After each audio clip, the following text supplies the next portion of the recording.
The US military says it has killed 62 fighters from the Islamist group al-Shabab in 6 airstrikes in Somalia. 5 airstrikes on Saturday killed 32 militants, and a further 2 on Sunday killed 28, it said in a statement.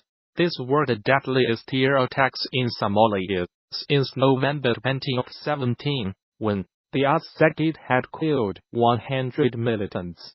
Somalia has seen a sharp increase in the number of airstrikes and casualties since President Donald Trump took office in the United States. In January 2017, a tally by the Bureau of Investigative Journalism reveals that at least 400 people have been killed in airstrikes since the beginning of 2017, far more than the previous 10 years combined. The latest strikes bring to at least 40 the number carried out in Somalia so far this year, compared with 35 recorded in 2017. The United States has a huge military base in neighboring Djibouti, from where it launches attacks on the militants. Mr. Trump gave the United States military greater authority in March 2017 to attack militants in Somalia. Traditionally, US presidents have been wary of intervening in Somalia since 18 Special Forces soldiers died fighting militias in the capital Mogadishu in 1993, a battle dramatized in the film Black Hawk Down. No civilians were killed in the latest airstrikes, which were carried out in coordination with the Somali government. The US military said, alongside our Somali and international partners, we are committed to preventing al-Shabab from taking advantage of safe havens from which they can build capacity and attack the people of Somalia, the US Africa Command said. Al-Shabab, which is linked to al-Qaeda, has not yet commented on the latest strikes. Somalia-based security think tank the Herald Institute said, in a report published in November, that al-Shabab had been forced to change tactics following the upsurge in airstrikes. The institute said the group was now conducting fewer mass attacks on military bases, but attacks on government offices and businesses, which refused to pay its taxes, had increased markedly. The US State Department, in its most recent report on terrorism, described Somalia as a terrorist safe haven and said al-Shabab remained a threat despite suffering setbacks. The group retained control over large parts of the country and the ability to carry out high-profile attacks using suicide bombers, explosive devices, mortars, and small arms.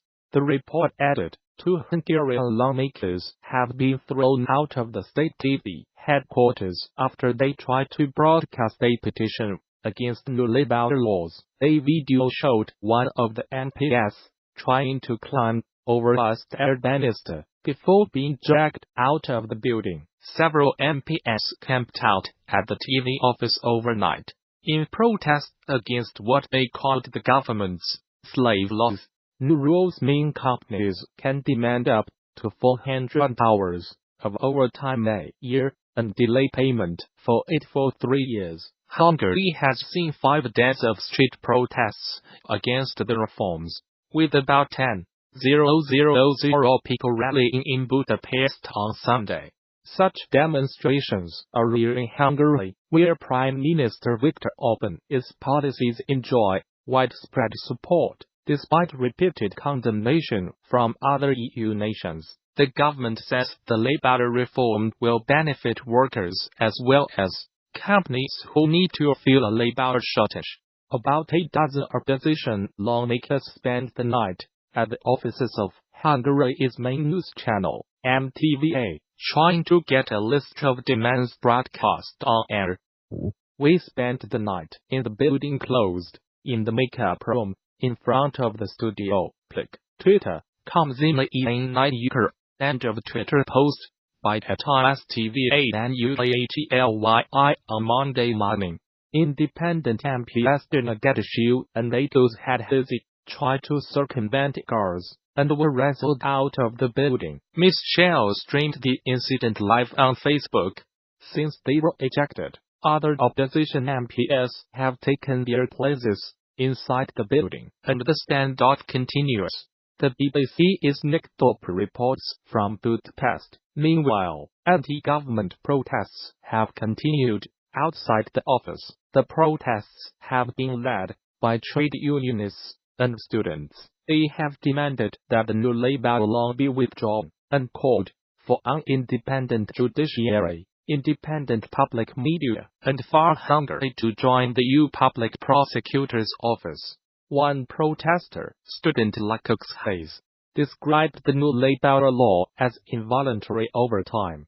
While the government says any overtime is voluntary, that does not leave the ones that do not want to do overtime in a very good place in terms of the company that will give work for them. Mr. Hayes told the BBC in elections earlier this year, the Prime Minister's Fidesz party won a two-thirds majority in Parliament, making it relatively easy to gain approval for his policies. The government says the laws address a serious labor shortage. The country's unemployment rate at 4.2% is one of the lowest in the EU. Hungary's population has been in decline for years, as deaths outpace births. According to the European Statistics Agency, Hungary is also experiencing a brain drain as well-educated people take advantage of free movement within Europe. The problem is serious enough to have prompted a 2015 program to encourage young people to return home, offering housing and employment support. Fidesz MEP Geoffrey Rush told the BBC the reforms had been heavily distorted by the opposition. There was no coercion involved in working overtime, and workers would be paid monthly, not in 3 years. He said, the governing Fidesz party have said the protests are the work of foreign mercenary state by Hungarian-born billionaire George Soros. Mr. Soros denies this, and says the Hungarian authorities are using him as a scapegoat. An Iraqi religious leader has laid a foundation stone for the rebuilding of Mosul's great mosque of al-Nouri, which was damaged by Islamic State militants. The head of the Sunni Muslim endowment, Abdul Latif al-Humayim, was joined by United Nations undue dignitaries for the ceremony.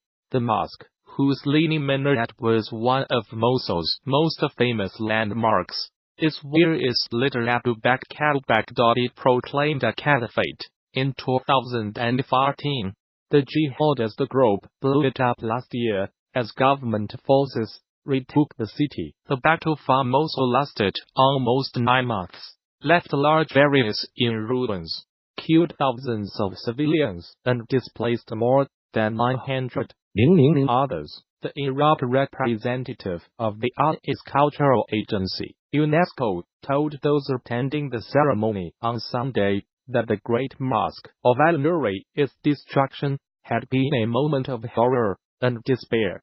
Today, as we lay the foundation stone, we are starting a journey of physical reconstruction, Louis Hexthausen added. The United Arab Emirates have donated 50美元 (40 米) for the project, which is expected to take 5 years. The first year will be focused on documenting and clearing the site. The next 4 years will see the rebuilding of the minaret, the prayer hall, and adjacent buildings. Mosul's historic gardens and other open spaces will also be restored, and a memorial and museum built. The Great Mosque was named after Nur ad-Din Mahmud Samji, famous for mobilizing and unifying Muslim forces to wage jihad against the Christian Crusaders, who ordered its construction in 1172, shortly before his death. Despite its connection to such a figure, all that remained of the original mosque until June 2017 was its minaret, nicknamed al-Hadba.